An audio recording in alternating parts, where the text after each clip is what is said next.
안녕하세요. 찬양신학입니다. 찬양신학 제2강째 있는데요. 제1강째는 찬양이란 무엇이냐에 대해서 말씀을 드렸습니다. 찬양의 사전적인 의미는 사람, 하나님 또는 신들을 높이거나 존경하는 말, 행위에 대해서 폭넓게 사용되는 용어이다. 그러나 본질적으로는 하나님께 대한 경배이다 라고 하는 것을 알아봤고요. 또 기억나시겠습니다만 찬양 치유와 음악 치유, 찬양 치유는 뭐고 음악 치유는 뭐고 라고 하는 데에서 또 살펴보았습니다. 요즘 우리나라에서도 음악 치유에 대해서 많이 좀 활성화되고 있습니다. 오늘 두 번째 시간인데요. 그러면 찬양할 때 어떠한 일들이 일어나고 있느냐, 이 부분을 좀 집중적으로 살펴보도록 하겠습니다. 가장 중요한 것은 우리가 찬양하면 악이 떠난다라고 하는 것입니다. 마귀가 떠난다고 하는 거예요. 여기다 우리는 포인트를 둬야 됩니다. 이 악이 어떤 존재입니까? 나를 넘어뜨리게 만들고 나를 못 살게 만들고 나로 하여금 죄짓게 만들고, 그죠? 나를 곧 지옥으로 끌고 들어가려고 그러고, 나의 천국 가는 길을 막으려고 하는, 차단하려고 하는, 하나의 군대를 형성하고 있는, 어마어마한 무서운, 그죠? 그런 존재이지 않습니까? 근데 그런 존재이지만 우리가 찬양을 하면 이 악이 떠나간다고 하는 것입니다. 우리가 이제 찬양해야 되겠죠. 이 말 역설적으로 반대로 생각해 봅니까? 찬양하지 않으면 악이 떠나가지 않는다고 하는 거예요. 그죠? 근데 이게 내 말이 아니고, 사무엘상 16장 14절에 보면, 여호와의 신이 사울에게서 떠나고, 그죠? 여호와의 신이 사울에게서 떠나고, 그죠? 여호와의 부르신 악신이, 그를 번뇌케 한지라, 라는 말씀이 기록이 되어 있습니다. 그래서 사울이 악한 영에게 시달려 고통하는 그런 장면을 묘사하는 그런 것이죠. 그래서 사울의 악신이 들자 번뇌하게 되었다라고 하는 그런 내용이, 사사기 9장, 사무엘상 16장 14절 을 볼 수 있습니다. 이때 이 사울이 악신에게 이제 시달리게 되는데, 이때 사울의 신하들이 사울 왕에게 뭡니까? 수금을 잘 탈 줄 아는 사람을 구하게 하소서. 하나님이 부리신 악신이 왕에게 이를 때에 그가 손으로 타면 왕이 나으리라. 그러니까 수금을 잘 탈 줄 아는 사람을 부르면 악신이 떠나갈 거다. 이 얘기잖아요. 찬양하면 수금을 탄다. 수금을 탄다고 하는 건 뭐예요? 하나님을 찬양한다고 하는 것이죠. 수금을 타는 것도 하나님을 찬양하는 것이 한 방법이니까요. 우리가 목으로, 입으로 찬양할 수도 있고, 또 수금으로도 찬양할 수 있고, 기타로도 찬양할 수 있잖아요. 우리가 기타로 노래한다고 찬양한다고 하는 것은 하나님을 찬양한다고 하는 것이죠. 수금을 탄다고 하는 것도 하나님을 찬양한다고 하는 것이고. 그러니까 바울이 사울왕이 악신에 시달릴 때 그 신하들이 수금을 탄 자들 불러다가 수금을 타게 하라. 그러면 왕이 나으리라라고 기록하는 것을 볼 수 있습니다. 그것이 어디냐면 사사기 9장 23절 말씀이 나와 있는 말씀이죠. 그랬더니 사울이 그 말을 그대로 이제 수용을 합니다. 그 수용을 해가지고 이때 등용된 사람이 누굽니까? 그 유명한 소년 다윗이죠. 다윗이 그때 이제 등장을 합니다. 등용됩니다. 다윗이 이제 사울 왕에 와가지고 수종 들 때 부리신 악신이 사울에게 이르렀다. 그래서 다윗은 즉시로 수금을 취하여 손으로 탔습니다. 그랬더니 사울왕은 상쾌하게 낳고, 그죠? 악신은 그렇게 떠났다. 그러니까 이것이 이제 뭐냐면 찬양의 능력이라는 것을 사사께서 보여주는 거예요. 찬양의 능력이라는 것이. 이 정도 우리가 하는 찬양이 그냥 하는 뭐 음악 치료 차원이 아닙니다. 우리가 하는 찬양은 그렇게 하나님 권능이 있는 거예요. 하나 군대를 물리칠 수 있잖아요. 악신이 있다는 악을 물리칠 수 있잖아요. 찬양을 하면. 그래요. 이 사울이 괴롭혔던 악신이 뭡니까? 악한 마귀잖아요. 사탄이잖아요. 사탄이 뭡니까? 군대를 거느리고 있잖아요. 그래 군대라고 하는 그런 악신도 우리가 찬양하면 다윗이 와서 수금을 타니까 악신이 떠나가고 사울이 명쾌하게 상쾌하게 그죠? 상쾌한 모습을 찾는 것을 볼 수 있습니다. 그래서 찬양하면요 마귀가 떠난다, 악이 떠난다, 악신이 떠난다 라고 하는 것을 사울왕과 다윗의 이 커뮤니케이션, 이 관계를 통해서 우리가 알아볼 수 있고요. 또 우리가 찬양하면은 마음의 상처가 치유된다. 특히 우리나라 사람들은 뭡니까? 이 다른 나라 사람들이 없는 병도 있어요. 화병이라고 하는 거예요. 상처를 너무 많이 받고 살아요. 우리나라 사람. 지금도 많은 사람들이 좀 편안하게 살고 싶은데, 좀 돈이 없어도 편안하게 살고 싶은데, 그렇게 안 되잖아요. 그렇게 안 돼. 근심이 있게 되고, 걱정이 있게 되고, 또 스트레스가 있게 되고, 이것에서 없는 암도 우리나라도 뭐 있다고 그러죠. 이런 것들이 우리나라 사람들이 가지는 그 스트레스 상당히 많은 것들이에요. 그래서 이 마음이 다 상처로 남거든요. 이런 것들이. 그래서 우리가 찬양을 하면 그러한 모든 상처가 치유된다고 하는 것입니다. 이것이 뭐냐면 메시아 예언 이사야 61장 1절로 3절 말씀 보면 이런 말씀이 있어요. 제가 읽어볼게요. 이사야서 61장 1절로 3절 찬양하면 마음 상처가 치유된다 이 대목입니다. 이사야 61장 1절 3절 보면 주 여호와의 신이 내게 임하였으니 그죠? 이는 여호와께서 내게 기름을 부으사 가난한 자에게 아름다운 사실을 전하게 하러 하심이다.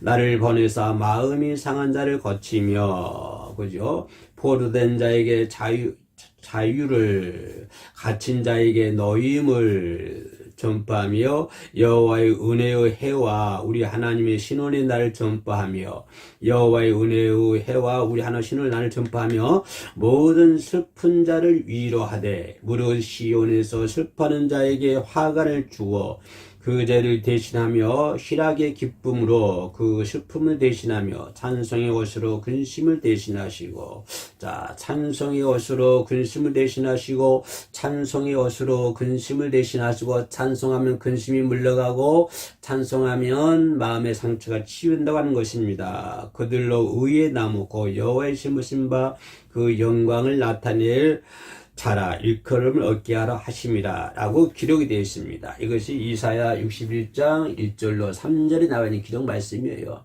그러니까 찬양을 통해서 모든 것들이 회복된다고 하는 거예요. 모든 것들이. 그죠? 그래서 그 중에서도 찬양은 근심을 대신할 옷이다. 찬양은 근심을 대신할 옷이다. 찬양하면 근심이 물러간다. 근심이 뭔가요? 근심이 뭐예요? 근심한다고 하는 건 마음이 불안하다고 하는 거잖아요. 내 마음 뭔가 불안해. 불안해 내 속을 태우는 거예요. 화병이에요. 화병. 불안해가지고 내 속을 태우는 게 이게 근심이거든요. 그래서 이런 마음의 상처로부터 나온 결과잖아요. 마음이 상처받기 때문에 마음에 상처가 있기 때문에 근심되는 거예요. 그래서 내 마음에 있는 상처로부터 나오는 것이 뭐다? 근심이라고 하는 것입니다. 상처로부터 나오는 결과가 근심이라고 하는 거예요. 그러니까 마음이 누군가 위해서 상처받잖아요. 어떤 일에 의해서 상처받고 그죠? 충격을 받고 그러잖아요. 그러나 그런 근심도 찬양하면 사라진다고 하는 것입니다. 모든 근심도 사라진다. 마음의 상처가 치유된다. 그래서 찬양을 하면 악신이 떠나고 또 두 번째 뭐라고요? 찬양하면 마음의 상처가 치유받는다라고 하는 것을 볼 수 있습니다. 또 우리가 세 번째로 볼 수 있는 것이 뭐냐면, 찬양을 하면 어떤 일들이 일어날까요? 기적적인 구원을 받게 하는 전주곡이다. 구원을 받게 하는 전주곡이다. 왜 뭐냐면, 여호사밧 왕은요, 연합군의 공격을 받았죠. 왜냐면 설교한 같은데요. 남방 유다 사람이죠. 근데 그 적군들이 연합전선을 해가지고 쳐들어와요. 그래서 이때 이 여호사밧 왕이 그 전쟁에서 중과부적이에요. 도저히 이길 수가 없는 그런 전쟁이었습니다. 한 나라도 상대하기 힘드는데 여러 나라가 합쳐가지고 쳐들어오니까 이걸 막을 길이 없었어요. 이걸. 그래서 이때 이 하나님께 기도하고 응답을 받았는데 그게 어디 나오냐면 역대하 20장 15절에 나와 있는 말씀입니다. 그 응답은 뭐냐면 적군을 향해 오직 찬양을 부르라. 그러죠. 찬양을 부르며 나아가는 것으로 승리는 거두는 일이 역대하에서 나와 있습니다. 연합전선을 피고 있는 적군들 향해 여호사밧 왕이 하나님을 찬양하게 되는, 물론 그 상황 속에서 여호사 하나님께 기도했더니 그 응답이 오는 거예요. 이제 찬양하라고 하는 것이. 그래서 여호사밧 왕이 찬양을 합니다. 찬양을 부리며 나아갑니다. 그랬더니 그것이 이제 승리를 거두는 일인데, 역대하 20장 15절 말씀 보면은 이런 말씀이 있어요. 제가 읽어볼게요. 이때 부른 찬양은 여호와께 감사하세 그 자비하심이 영원하도다. 아주 짧은 소절의 합창입니다. 아주 짧아요. 여호와께 감사하세 그 자비하심이 여호와께 감사하세 그 영원하심이 그 자비하심이 영원하도다. 여호와께 감사하세 그 자비하심이 영원하도다. 이 짧은 가사 이걸 반복적으로 부르는 거예요. 짧은 소절이 합창하는 거예요. 모든 사람들이 여호와께 감사하세 그 자비하심이 영원하도다. 이렇게 찬양을 하는 거예요. 그렇게 함으로 인해서 여호사밧 왕이 그 전쟁에서 승리할 수 있었고요. 또 우리가 볼 수 있는 이 요나가 물고기 뱃속에서 3일 동안 고생을 하지요. 고생하고 있었는데 그런 구원을 받고 싶었습니다. 그때 이 요나가 기도를 해요. 3일 동안 물고기 뱃속에 있으면서 나는 구원 받아야 되는데 구원 받고 싶으면 간절해요. 이때 요나가 하나님께 찬양을 합니다. 요나서 2장 9절에 나와 있는 말씀입니다. 뭐라 하냐면 나는 감사하는 목소리로 주께 제사를 드리며 나의 소원을 주께 갖겠나이다. 구원은 여호와께서 말미암았나이다. 이러면서 하나님을 찬양을 해요. 요나가. 바로 그때 하나님은 요나를 삼킨 고기를 육지에다 요나를 토하게 만들잖아요.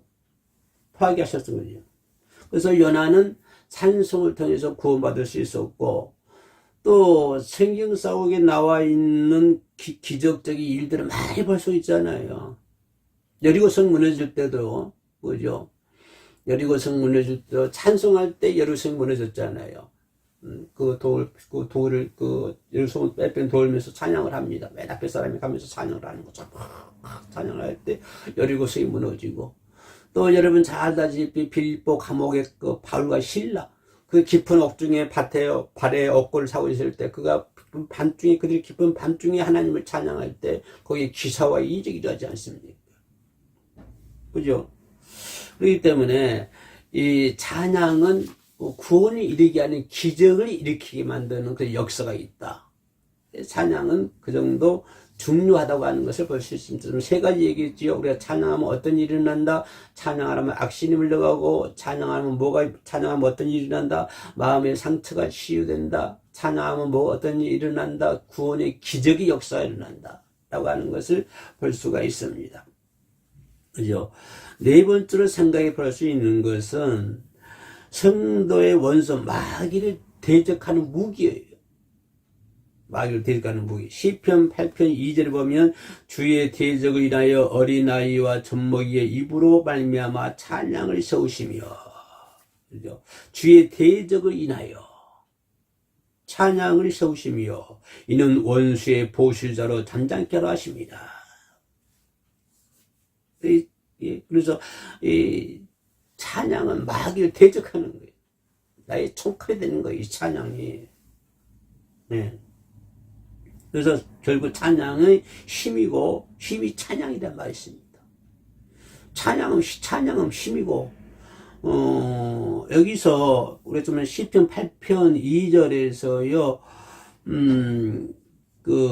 여기서 나오는 찬양, 그러니까 아까 그 찬양을 세우시며 이는 원수의 보수자로 잠잠케 하라 하심이라고 기록되어 있다고 했죠.